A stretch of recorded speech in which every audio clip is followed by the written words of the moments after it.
On continue avec un thème important, action communautaire avec Bruno Spire, s'il vous plaît. On va rappeler l'engagement.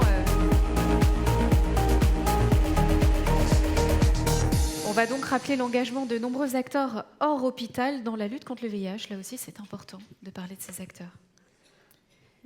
Voilà, alors, action communautaire, le message que je veux vous faire passer, c'est que les associations, ce n'est pas seulement les revendications, mais c'est aussi beaucoup d'actions qui ont été élaborées par les personnes elles-mêmes.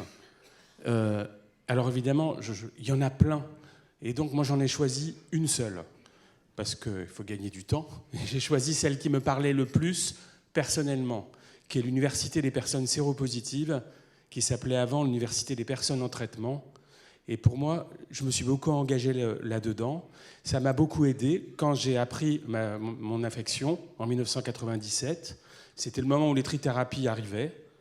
Moi, j'étais diagnostiqué très tôt, mais j'ai choisi, parce que j'étais virologue à l'époque, donc j'avais beaucoup plus peur du virus que des traitements, et j'ai choisi de prendre le traitement tout de suite, à l'époque où ce n'était pas du tout systématique.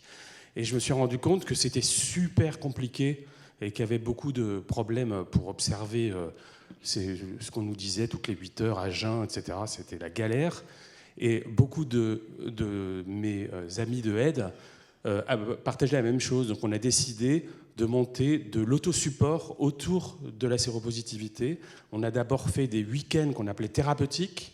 On partait en week-end, groupe de 20, pour s'apprendre mutuellement comment être le plus observant possible, comment s'adapter quand on a une soirée, qu'on est censé terminer sa dernière bouchée à 21h pour prendre à 23h avant de se coucher son cric-civant. Quels étaient les trucs qu'on pouvait faire pour s'adapter.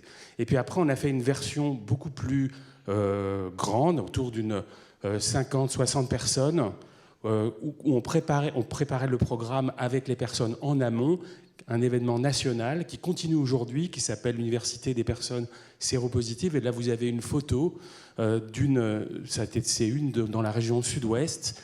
Et je me souviens très bien de ce moment où, à la fin, en session de clôture, on a invité les médecins, les gens des Corévis, des DRAS à l'époque, ce n'était pas encore les ARS.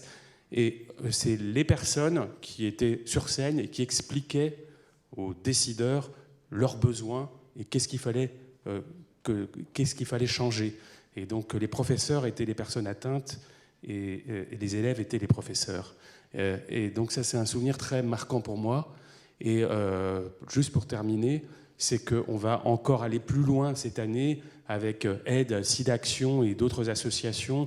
On va avoir les états généraux des personnes séropositives qui vont avoir lieu en 2024, dans les mois qui viennent, et vous allez sûrement en entendre parler. Ensemble, merci beaucoup, Bruno.